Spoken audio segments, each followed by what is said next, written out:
I'm here with. Tell me your guys' names. Guy Montgomery. I want to pronounce these things right. Guy Montgomery, and he's joined by Tim Batt, which is me, this guy. Fantastic. And you're Tom. I'm Tom. That works. Yeah, we know. So guys, you guys, first of all, before we get even into anything, tell people watching this right now, who are you guys? What are you guys doing right now? What is the worst idea in the world thing? Like, what's going on? Sure. First things first. Guy is playing with a little porcelain thingy that's in my parents' house where we are at the moment in Wellington, New Zealand, where neither of us live, but we're both doing a comedy festival currently. The reason we're talking to you, Tom, is because we did a podcast called The Worst Idea of All Time, which is a movie review series where we watch and review the same movie once a week, every week for a year.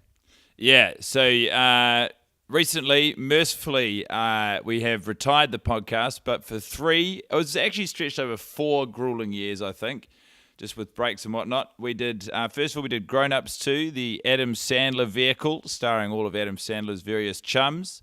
And then for a year, probably the darkest year, we did Sex and the City 2, a 2.5-hour monstrosity, produced, written, and directed by Michael Patrick King. And then in our last season, we took a huge misstep in choosing We Are Your Friends, the indie attempted darling by Maximum Joseph, led by Zac Efron, in which he tries to be a electronic music DJ in Los Angeles, California. Fantastic. As a film guy, you may find this interesting, Tom. I can't remember the exact stat, but it is a world record holder for how much money it lost across how many cinemas it was released in. Yeah, and it's a low-budget film, so, I mean, it's crazy to think that they hold that record. I'm sure you guys helped the little dollars that it did make. I'm sure you guys had something Auxiliary, to do with that. That sell-through Blu-ray market. It's a big old market. And of course, after we watch all of these movies over and over again, we encourage everyone to rent them or buy them legally so that they can also enjoy the fruits of the respective filmmakers' labors. Now, this concept sounds like something to me that, like, you would come up with, drinking one night or just like messing around. Like, what was the origin of this idea, and what? It's one thing to have an idea to do this. It's the next thing to commit to doing something like this. That's right. Tell me about the origin. It's all about commitment. I remember after 5 weeks of Grown Ups 2, when no one was listening to anything we were doing, and rightfully so, we looked at each other and we said, this is pretty silly, isn't it? We should probably quit. But the belief was that if we watch Grown Ups 2 enough times, inevitably it will become interesting. And now, I mean, we're talking to a man in Detroit. That's right. Detroit, Michigan. Yeah. Detroit, D-town. I ain't never been there. Motor City. But the initial concept came about, Tim and I used to work together. We met on a television set. I hosted a late night show, and Tim came on. He had a segment called The Loo Review, where he would review public restrooms as a public service, a public good. That's great, if you will. And I, as the host of the show, before we went live, I said to Tim, so for reference, this character, I'm really going to not like you. I'm going to treat you and your segment with disdain. And so it became this running gag where Tim had done a lot of research. He'd done a lot of work into his chosen passion of reviewing public restrooms. And I was like, this is smut. This doesn't belong on our show. This is, if I had it my way, this is above and beyond me. This is a programming error. It was a classic comedy dynamic, Tom. A man trying his best and another man who sits above him just taking a massive dump from on high. Yeah. But then, unfortunately, the channel got killed. In spite of that incredible content, all the funding for the channel, it was a public broadcast station in New Zealand called TVNZU, got withdrawn. And that left Tim and I sort of with this great burgeoning comedy dynamic and relationship and no outlet. And Tim has a big background in radio.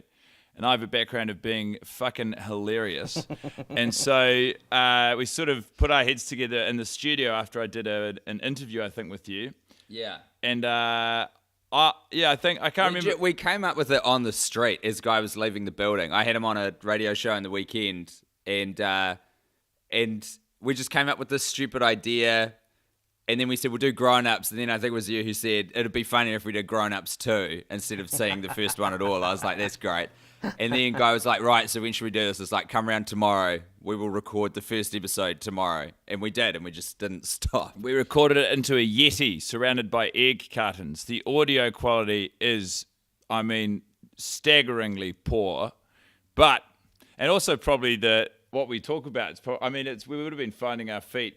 Be a fun one to revisit. Yeah, I've never listened back to any of it. I watched the little promo video. You guys had the little promo video on your website of like it shows like how things have progressed like through time or whatever, and it shows the very first podcast had 0 downloads. Had you finished 52 weeks of that and it would have been at 0 downloads still, what would you guys have done with your lives? Probably check that we had actually been sending it out to the internet instead of just sort of saving it in the wrong place. I don't know. I reckon probably keep going, if only to abide the ethos that if we keep going, it will become interesting. If there's 0 downloads after 52 episodes of something, that's usually not a sign that the content's no good. It's a sign that the market just hasn't caught up to the idea market yet. hasn't caught up to the idea yet. It's great. We knew what we were doing was, funny for us, for sure, and funny for our couple of mates. So I think we would have kept doing it regardless. But luckily, some other people jumped on board as well. Yeah. So long as there is still marijuana in the world, people will listen to this podcast. There you go. Absolutely. Amen. So what's the prep? Okay, you just answered it a little bit. I was going to ask about the preparation for such a podcast. But what exactly are you doing going into each week? Are you guys obviously you're watching the movie, you're preparing something to say? How much of what you're doing is just kind of improvising it on the spot? I think this is the brilliant thing we accidentally did with the format, is that we've got the same setup every week, obviously, because we record immediately after we watch the episode. So that's good stuff. Every episode, you are getting 2 individuals kind of at their worst, having just seen this awful movie for the X amount of times. So we've got the same kind of setup each time, and it's always uniform. And then we just get on the mics. Guy and I have never, ever planned anything we were going to say. It is core to the podcast. We flick the microphones on. Some of the time, Guy won't even know that I've hit the record button and we're capturing the last bit of an off-mic conversation, you know? It is 100% made up. So you can take notes while you watch the film, obviously, but beyond that, it's an immediate reaction. So we'd always record straight as soon as the credits start rolling. We get on we start talking, and in terms of like week by week, the other challenge was because we have conflicting schedules because we both work as freelancers. It's very difficult to carve out the time, and it would become harder the longer we went. The more our lives sort of took us to different places or time zones. So you wind up doing records where it would be 1 a.m. for one of us, it's 9 a.m. somewhere else, just various states of disrepair. I was talking to a friend yesterday who's part of Auntie Donna. They're a sketch group. They're also here. They're a very funny guy who I didn't even know listened to the podcast. And he was saying his favorite episode of a podcast, he didn't know what one it was, but it's an episode where Tim and I were so rude and mean to each other. Like it was 2 people who really obviously had a lot of love, but were not getting along at all. It's like just to hear that, because how often are you exposed, within any format, or it's so rare to get to hear just like visceral dislike for one another in an engaging or even vaguely interesting way. So I think that was the other thing, is what we had access to were each other at our lowest ebbs. And there was almost psychological responsibility for the listener for us to poke and prod around each other's disgusting minds and see just how upset we could make each other. I think we both have a sense of humor that enjoys pissing the other one off. So if someone's in a bad mood, it is immensely fun for the other person to just have a poke at whatever's bugging them. I completely disagree with Tim. Of course. Right. That being said, do you guys, as people listened and watched the podcast, they really got to know, it became more about you guys and kind of unveiling more and more about your guys' selves and your state of minds and things like that. What was surprising? This starts off as a funny concept, and maybe, as you named it, the worst idea of all time. But what did it become for you guys? Was this at the end of the first 52 weeks? Was it still the worst idea of all time? Were there some revealing things that came to you that you were, surprised by? Here's what got revealed for me, Tom. There's 3 movies you do not need to watch, and those movies are Grown Ups 2, Sex and the City 2, and We Are Your Friends. You go ahead and miss them. They're no good. I think It only took me 3.5 years to figure that out, but I got there. At the end of the first year, we'd stumbled into something which was so much more. We had no concept of how popular it would become, so it was just so much more successful than we imagined. And that was kind of interesting. I'm just remembering it out loud now, but the idea that this torturous thing had become popular was there was some internal conflict there, because it's like, well, yes, this is arduous, but also how do we temper the misery with actually quietly enjoying the fact that people are finally listening, that people are listening to something we're doing. Right. But then, as with all success, you sort of adjust you adjust your relationship to it. And so then it was like, okay, well, by the time we were in sort of week 3 of Sex and City 2, we were already plumbing the depths of how low we could go, just in the knowledge that there was still, 49 screenings to come. You would think that millions of downloads of the podcast would bring us such joy, but then as soon as Carrie Bradshaw showed up for another week, all of that joy dissipated, which is what the people want. They didn't want a happy guy and Tim. Sure. They wanted some miserable Kiwi boys. Yeah. But the other thing, and when you say it became about us, the other thing I think that came out of it was Tim and I were friendly, but we weren't really friends beforehand. Like, we didn't know each other very well. And for better or worse, forged in the fires of hell, we now have a pretty powerful friendship. Guy married me, for crying out loud. I was Tim's celebrant earlier this year. Amazing. That's fantastic. Yeah. Oh, wow. Look at the bling. Nice. So I want to ask you now, too, I'm a movie critic myself. Yeah, nice. I'm a film critic myself, and as I'm thinking of any movie, is it healthy to see any movie 52 times in a year? Like, if you guys were to do The Godfather or Citizen Kane, I mean, are you gonna end up at the same place? Can I say this? Obviously, the answer is no. Don't do it. Like, it doesn't matter how much you like any. If you have your favorite meal, 52 times in a year, you won't care for the meal anymore. It's like that, and I think that's part of it. This is not good marriage advice, by the way.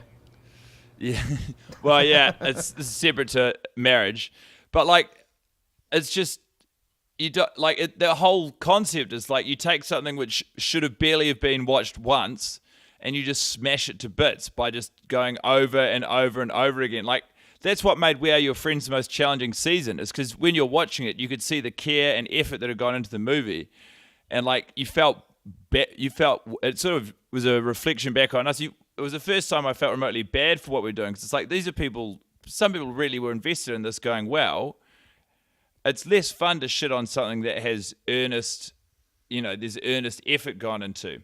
Grown Ups 2 and Sex and City, they were cash grabs. I don't give a fuck about all that, but anything that has any level of passion or love in it, don't destroy it by doing this. That said, I think there is some wisdom to tempering a film reviewer's opinion by going maybe a couple of times just to adjust for the fact that maybe you were hungry or upset going into the cinema. It's always irked me that reviewers can put such a definite stamp on an experience they had, and we get no access to the context. And if we average that out a little bit, maybe it would help some reviewers. But there is no need to take that to the extremes of watching something 52 times. Maybe 3, maybe 2. Yeah. What's the movie you've seen the most? Jurassic Park, probably, and maybe 9 times, when I was a kid in the theater. Braveheart, I've seen 20 times. Sorry, what was that last one, Tom? Braveheart. Do you still like it? I love Braveheart, but yeah, I check it out once every 4 years. You know what I mean? I couldn't imagine breaking down, especially with a film critic mindset going into a film. Because we're trained to see film in a certain way. To break it down, every week like that. It just blows my mind. What kind of people though listen to this podcast? What kind of people did you find yourself being fans? A lot of stoners, Tom. I'm sorry? A lot of big weed fanatics, people who smoke ganja, the illicit drug marijuana. We found actually over the course of doing it, we had a lot of messages. A lot of our listeners were people, I don't know if this skews high in terms of actual volume, but certainly the people who were moved to write to us were people who were suffering anxiety or some other sort of a sliding scale of mental illness or going through some sort of hardship. But it was really heartwarming to see. They took real comfort and solace in the notion of, they'd say, no matter what I was going through, I could always turn to two people who were going through something, I don't want to say worse, but, like some sort of equivalent. There was always an outlet for them where it's like, well, there's always this to defer to. And it had, like, a lot of people said it had quite a meditative effect, which is crazy. But I guess because we're imposing the torture on ourselves, it's permission to, revel in the misery that we're experiencing. And so we did get a lot of really lovely messages from people who said, like, I was going through a breakup or I've just moved to a new place. And I took great comfort and company in the podcast. I even had someone yesterday after my show, a man who had purchased a T-shirt of the tattoo that I have as a result of the podcast, Really? which he was wearing at the show to identify that he was a big podcast fan. And he came up afterwards and said, thank you so much. Like, I listened to it a lot while I was going through a hard time. Yeah, and we've had that message a lot. It's very heartwarming and unexpected, but really lovely. And apart from those people, also, we get a lot of potheads, a lot of people who smoke a da herb. 420 Blaze It film fans. Do you guys find yourself, are you guys movie buffs, like going into this? Were you guys fans of movies? Was this meant to have any kind of purpose with like parody, to even maybe poke fun at people that listen and get obsessed with podcasts, maybe as an experiment, if people follow this, it just shows how obsessive people can get with anything. I've seen 3 movies in my life. They are, in order, Grown Ups 2, Sex and the City 2, We Are Your Friends. I have nothing to hold these films against save for each other.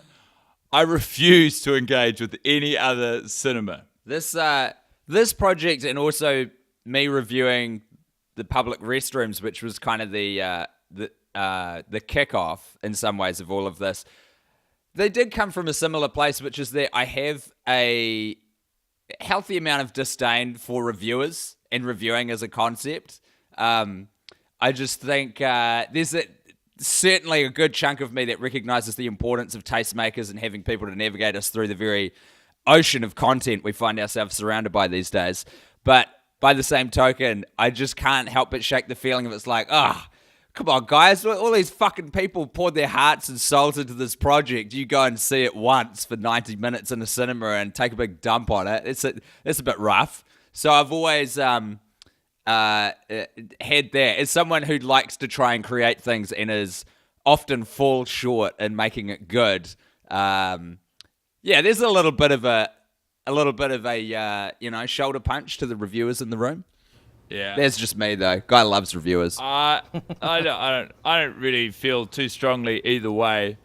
I do. I mean, I think, there is something in repeatedly doing anything, right? Everything in moderation. So anytime you just willfully ignore that idea and punish yourself, I guess it's similar to what Supersize Me or whatever that McDonald's documentary where it's like, it's just, of course, this isn't what you're meant to do. So let's see what happens when you do it. The title, though, I will say this, The Worst Idea of All Time, that was me making fun of internet hyperbole. That whole language of like, you see a really funny meme and you're like, I'm dead. It was all that shit. It was like, fine, I'm going to make this the biggest, most hyperbolic name ever. Very prescient, because that's only become, I guess we've become more online in the years as well, but all that language has only become more like by rote and prevalent now. I hate it. I hate it. I can't even. I did a thing with words my have human meaning, fingers. you guys. Words are important. We got to respect language. If you go to I'm dead, where do you go from there? It's the max. I'm reincarnated again. It's just you're constantly oscillating between being alive and dead. I came back as a squirrel. That's how good this meme is. So you guys mentioned at the top of the podcast that you guys recently retired this format, though. Was the drive for that just self-preservation? The fact that you would have to, Yes. you would not be able to live through another film? Yeah, it was the podcast was taking more from us than we could get out of it at this point. Like it was, who knows, if we hadn't done We Are Your Friends, if we'd done some other splashy big budget film, we might have had the energy to keep going. But by the end of that, we were just dragging this fucking carcass around behind us. I think, if I may, Yeah. as well, we kind of at that stage had enough momentum that like people will keep listening, and we've got super lovely fans who will just, they'll keep listening. But Guy and I didn't want to outstay our welcome in a format. We're both like, we're creative people, we're funny people. We want to find new challenges and new things to do and keep pushing ourselves in new and bigger directions. So we didn't want to rest on the laurel that we had created. We wanted to burn the laurel to the ground. I don't know how big laurels are, you see. Not Never that seen there's one. anything wrong with resting on a laurel. All the Laurel people out there, we don't want to offend, of course. Exactly. So I got to ask this too. Just what goes into the process of choosing the films again? Like, were these just like? I guess. We really toyed with the idea of doing Sex and the City 2 for another year, which potentially would have killed us. I mean, it got to the point where we were backstage at a live show for the end of season 2. Yeah. And we had been brainstorming a short list of films that we thought would be a funny season 3. And then I just said, look, whoever says one of these movies first on stage when we get out there, that's the lock-in for season 3. Like, there was very little care put into it. The idea was it was as actively stupid, as actively stupid as possible, especially because naturally, as the nature of the internet, by the time we were deep in season 2 and we had sort of a handful of listeners, they would speculate as to the reasoning behind it. There's no purpose to any of this. It's all willful stupidity and ignorance. And so to try and ascribe meaning to it, either in the moment or retrospectively, is ludicrous. The sole premise of the podcast is we're fucking idiots. Watch us be fucking idiots. Well, I know you guys said you don't like reviewers and things like that, but give each other a little feedback on one another. You guys spent 3 full movies, 3 years with each other. Tell the viewers something about the other person that maybe we don't know, or that's something you might have found out about them. Tom, I want to preface this by saying I truly do respect reviewers and the reviewing profession and pursuit. Okay. I mean, ill will. Oh, yeah, of course not. There is a little part of me that, lashes out sometimes. I actually agree with you on a lot of that. Well, we don't need any of that self-loathing here, Tom. Now, Guy Montgomery. What did I learn about him through my exposure week after week for 4 years? I learned that Guy Montgomery is a man of fine taste in film, fine taste in food, fine taste in friends, and an early riser, which are all positive things. But on the negative side, or could improve, Guy Montgomery, not a ton of skills outside the core competency of being funny, you see. Heck of a driver, can parallel park like anyone's business. You got to see this guy put a car in a space. It's something. But once we drift outside of those two arenas, he's very good at delegation. I'm good social grease too. I'm good for morale. Tim Batt is a very driven man. He's got a real motor on him, he also keeps irregular sleep patterns, but he is beholden to his diet. If this guy's blood sugar gets low, he is genuinely the worst company you can fathom. He becomes like the most miserable prick who just lashes out, which I kind of respect, just unbridled truth to self. But yeah, be wary. If he's upset, he's usually tired, or you need to give him a donut. So you guys are obviously onto other things. You guys got a lot of other things going on, I'm sure. Tell people where they can find you, where they can follow you, where they can find the podcast, just all that kind of stuff. Well, look, the interesting, slightly complex situation. The first season of the podcast is in the hands of a podcast conglomerate, Howl or Airwolf in the States. So to listen to the first... It's called Stitcher Premium now. Oh, Stitcher Premium. Yeah, sorry, they merged about a year ago. So to listen to the first season of The Worst Idea of All Time, get in there. The second season and third season are freely available. We are still making stuff associated with Worst Idea on that stream. We have a Patreon where people can vote for what movie they want us to review, and we'll watch it once or twice and give a review. Or, and sometimes a director's commentary, we'll run the movie back again and be the director and writer and give a track people can listen to while they watch. Yeah, and I saw that you've done such classic films as like Batman and Robin and Baby Geniuses 2. Baby Geniuses 2, Super Babies, Super Geniuses. You guys like to jump right into the sequel. Yeah. Not always, but often. Occasionally. Tim also runs a podcast network out of New Zealand featuring a stable of the funniest New Zealanders. It's called Little Empire Podcast. So you might get along to that because there's a lot of good stuff on there. And most excitingly of all, Tim and I have just finished recording a new podcast together. This is fresh off the press, Tom. You're getting an exclusive before anyone all right. else. You're getting a scoop. When's this coming out, Tom? Because that will dictate how much info you get. This will air in like 6 months. No, I'm just kidding. Next week. Okay. Well, it probably won't be live then, but... do the big announcement. Okay. Maybe it will. It's so the podcast, it takes place in the same universe as Adam Sandler. It's based on Rob Schneider's attempt to shake up the television business model by self-producing, writing, starring, and directing and funding his semi-autobiographical television show Real Rob, which he either sold or paid Netflix to broadcast on their website.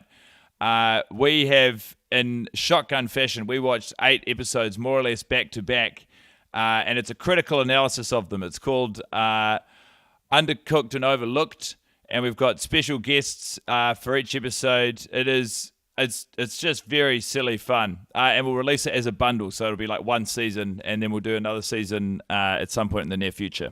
It's awesome.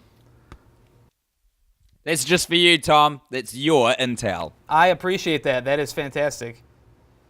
So, are you guys big on social media? Do you guys do Twitter and all that kind of stuff? Huge. Oh my God, you should see Guy Montgomery's Twitter presence. It'll make you go, I'm dead with every post. You can find Guy at Guy_Mont. On Twitter and M-O-N-T. On Twitter and Instagram, and my website is guymontcomedy.com. Brilliant. I am Tim_Batt, so it's the same format each time. Easy to remember on Twitter, and then I think I'm TimBattNZ on Instagram. I don't have enough followers on there. I'd like to get some more. Got to get that synchronicity going. Yeah, that's true. Same handle across both platforms. I can't get. I've waited too long. They've been around too long. But you can go to my website timbatt.co.nz because a plumber owns timbatt.com, unfortunately. So I got the .co.nz and see my stuff there. Fucking plumbers. That's where we live.